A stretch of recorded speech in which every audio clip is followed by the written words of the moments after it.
बिस्मिल्लाहिर्रहमानिर्रहीम, अस्सलाम वालेकुम। कश्मीर में इस वक्त सूरत हाल बहुत ज़्यादा इंटेंस हो गई है, बहुत ज़्यादा। वहाँ पर तकरीबन 15 के करीब इस वक्त फौजी मारे जा चुके हैं और कई ज़ख्मी हैं और स्पेशल फोर्सेस कश्मीर में इस वक्त डिप्लॉय कर दी गई। सबसे पहले दो चीज़ों को आपने समझना, कतई कंफ्यूज नहीं करना। देखिए, इन मार्कों के साथ साथ भारत के अंदर कहा जा रहा है जी 11 मर गए हैं, 2 उन्होंने लाइव पकड़ ली हैं, कई फौजी पकड़ लिए हैं उन्होंने और 15 से जायद उन्होंने मार दिए हैं। और इनमें एक आधा कोई ऐसा भी इन लोगों ने काम किया है जिसमें अपने कई फौजी मार दिए। वो जाली हमला, ये चीज़ आप अपने दिल और दिमाग में अच्छी तरह बिठा लें कि पूरी तरह ये काम नहीं हो रहा। इस वीडियो की अहम डिस्कशन चलती रहेगी, लेकिन इससे पहले आप वीडियो को लाइक करें, हकीकत टीवी को सब्सक्राइब कर लें और बेल आइकन पर ज़रूर क्लिक करें। असल में कश्मीर के अंदर मुजाहिदीन खड़े हो गए हैं तालिबान से इंस्पायर होकर। आप ये देखिए कि ये अल्फाज सबसे पहले किसने कहे थे कि कश्मीर के अंदर तालिबान को देखकर वहाँ पर मूवमेंट खड़ी हो जाएगी और वो अब किसी सूरत नहीं छोड़ेंगे। उसकी रीज़न क्या है? उन्होंने ये चीज़ समझ ली है कि अगर तालिबान सुपर पावर को शिकस्त दे सकते हैं तो हम क्यों नहीं। ये बात किसने कही थी? सबसे पहले हकीकत टीवी ने। अब दुनिया के सबसे टॉप लेवल के इदारों में से एक AFP, उन्होंने एग्जैक्टली ये बात कोट की है कि हमें कश्मीर के अंदर हम गए, वहाँ पर हमें वहाँ लोकल लोगों ने ये बात की, बताया कि अगर तालिबान सुपर पावर को शिकस्त दे सकते हैं तो हम क्यों नहीं। तो आपको समझ आई कि हकीकत टीवी की वीडियोस भारत में जाती है, मकबूजा कश्मीर में जाती है और उनको जगाती भी है कि अगर तालिबान शिकस्त दे सकते हैं तो आप लोग क्यों नहीं इकट्ठे हो सकते। अब सूरत हाल ये है कि वहाँ पर ये काम शुरू हो गया है। कश्मीर के अंदर मुजाहिदीन ने भारतीय फौजियों को मारना शुरू किया और इनमें याद रखिएगा असल फिगर छुपाई जा रही है और साथ जाली हमला भी हो रहा है। यानी सिखों को भी साथ साथ ठिकाने लगाया जा रहा है अपने, और साथ साथ उनको मार भी पड़े हैं। इस वक्त सूरत हाल इतनी ज़्यादा कश्मीर के अंदर ख़राब हो गई है कि कश्मीर में उन्होंने स्पेशल फोर्सेस डिप्लॉय कर दी हैं। अब उनको इस बात का एहसास हो चुका है कि हमने हर सूरत लड़ना है, हमने हर सूरत लड़ाई करके जीतना है जिस तरह तालिबान ने जीता। और साथ ही उनके अंदर एक चीज़ बेदार हो गई है कि उन्होंने किसी सूरत पीछे नहीं हटना। अब इस वक्त जो सूरत हाल पैदा हुई है कि मोदी ने इस वक्त G20 लीडर्स जो हैं उनको बताया है और पूरी दुनिया के अंदर जो उनकी कॉन्फ्रेंस है उनको कहा है कि देखो, मैं अपनी बात तुम्हारे सामने रखना चाहता हूँ। एक तो चीज़ आप समझ लीजिए कि मोदी ने इस वक्त दाढ़ी अपनी छोटी करवा ली है। पहले मोदी की दाढ़ी थी बिल्कुल छोटी, लेकिन जब से राम मंदिर उन्होंने केस जीता और राम मंदिर के बाद उन्होंने ये तमाम चीज़ें बनानी शुरू की तो ये ऋषि बनने की इसने कोशिश की, जो कि आप जानते हैं कि हिंदू मज़हब के अंदर उसकी अहमियत क्या है। अब उन्होंने असल में एक चीज़ अचीव की कि हमने वो राम मंदिर वाला मामला सारा हुआ और उसके बाद देखिए मोदी की दाढ़ी अब थोड़ी छोटी कर दी है। अब दोबारा मोदी दाढ़ी तब बढ़ाएगा जब ये कोई बड़े लेवल का अपना मकसद अचीव करेंगे और ये हमेशा होता रहेगा। वैसे आप मोदी के देख लें, मोदी ने जो बाल लगवाए हुए हैं इसके ओरिजिनल बाल नहीं है और दाढ़ी बेसिकली इसकी ओरिजिनल है, लेकिन बाल इसके ओरिजिनल नहीं, वो उसकी सेटिंग की जाती है। तो ये इसकी एक मजहबी पॉइंट ऑफ व्यू की वजह से वजह है कि आपका जब गोल अचीव हो जाएगा, आप कुछ देर के लिए दाढ़ी बड़ी रखेंगे, ऋषि बनेंगे, फिर आप वो गोल नया जब रखेंगे, अखंड भारत या कुछ भी, तो फिर जब आप उसको अचीव करेंगे फिर आप दाढ़ी बड़ी रखेंगे। अब यहाँ पर जो सूरत हाल पैदा हुई है, मोदी ने कहा है कि उसको खतरा है तालिबान। आज देखें बड़े बड़े मीडिया पर एक ही बात हो रही है कि तालिबान की वजह से खतरा है।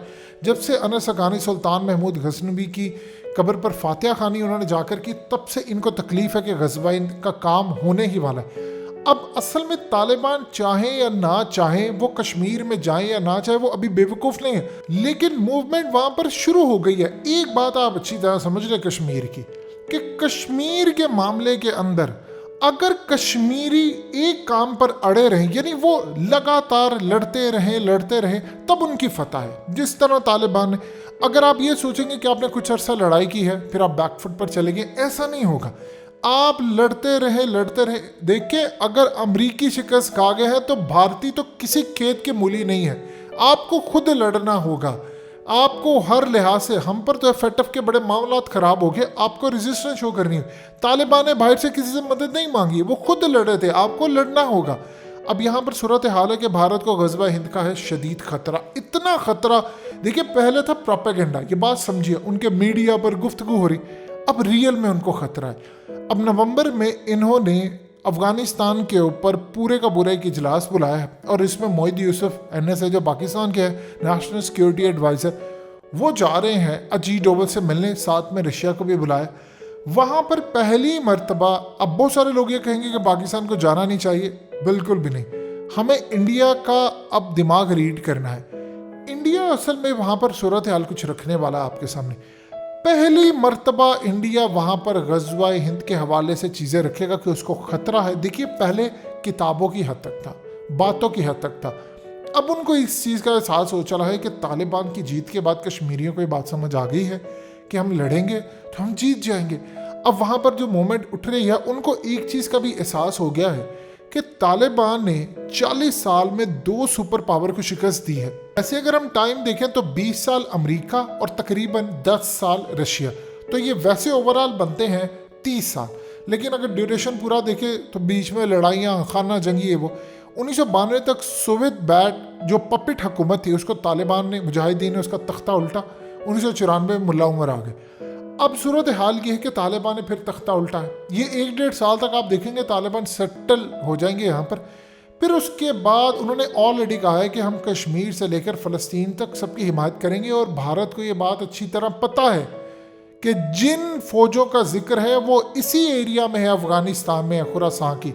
और इसराइल को भी पता, इसराइल अब ये चाह रहा है कि पहला उसका असल में उसने एक हदीस के ख़िलाफ़ गए थे और हदीस के ख़िलाफ़ जाकर जो भी जाएगा अपनी बर्बादी करेगा, क्योंकि हदीस ने तो पूरा होना है। अब अपना कबाड़ा कर बैठेंगे जिस तरह अमेरिका ने, वो गए थे यहाँ पर इनको दबाने के लिए कि अमेरिका और नेटो समेत चढ़ाई कर दी। इतना उनको तकब्बुर और गुस्सा था कि उन्होंने 50 ममालिक समेत चढ़ाई कर दी, वहाँ पर हो गई उनको शिकस्त। अब इसराइल ये चाह रहा है, क्योंकि उसको पता है कि ये फ़ौजों ने पहले हिंदुस्तान फतह करना है, ग़ज़वा हिंद का, और फिर यहाँ से होकर जाना है तो उन्हें फ़लस्तीन जाना हुआ, ईसा इब्ने मरियम के साथ, फिर इमाम मेहदी और इन सब के साथ मिलकर जो फाइनल बैटल है वो लड़नी है। अब इस चीज़ का इसराइल को ज़्यादा तकलीफ़ और एहसास है कि अगर यहाँ पर इनको ख़त्म नहीं किया तो ये तो आ जाएंगे फ़लस्तीन में और आखिरी लड़ाई होगी वहाँ पर। तो इसलिए अब वो इंडिया को बैक करके एक इजलास बुलाकर ये तमाम चीज़ें कि जी पाकिस्तान समझ ले, और रशिया को भी बता रहे हैं कि हमें ख़तरा है, और ख़तरे को सामने रखकर ये तमाम सूरत हाल हो रही। इस बात को आपने अच्छी तरह समझना है कि मामला इस वक्त बिगड़ चुके हैं इंडिया के लिए। पाकिस्तान को भी इनवाइट कर रहे हैं, पाकिस्तान वहाँ जाकर ना जाए ये गलत बात है। हम जाएंगे वहाँ पर, जाकर सुनेंगे कि इंडिया चाहता कि उनके कंसर्न्स क्या, ताकि हम अपनी हिकमत अमली उसके तहत बनाएं। इंडिया प्योरली ये बात सामने रख रहा है कि हमारे अंदर यहाँ पर एक जो मोमेंट है वो ग़ज़वा हिंद की वो उठ रही है, और लोग ग़ज़वा हिंद के नाम पर अब ये काम क्या करेंगे, ये जाली तहरीक खड़ी करेंगे, जिस तरह अलकायदा, दाइश है वो, उनसे अपने फ़ौजियों पर हमला करवाएंगे। वो नाम देंगे कि हमने ग़ज़वा हिंद कर रहे हैं, जिसे ग़ज़वा हिंद को बदनाम करेंगे, जिस तरह पहले अल्लाह की राह में लड़ने वाले जो अजीम मकसद है उसको बदनाम किया। सो इस सूरत हाल के अंदर एंड पर बर्बादी इनकी होगी। तो ये जो मामला इस वक्त चल रहा है ये भारत के लिए ख़तरनाक, और भारत को पता नहीं है कि अफ़गानों को अगर लड़ने के लिए बाहर का दुश्मन ना मिले तो ये अपने साथ ही खुद ही लड़ना शुरू हो जाते हैं। सो इसके लिए उनको बाहर का दुश्मन चाहिए, और भारत से बेहतर दुश्मन कौन हो सकता है।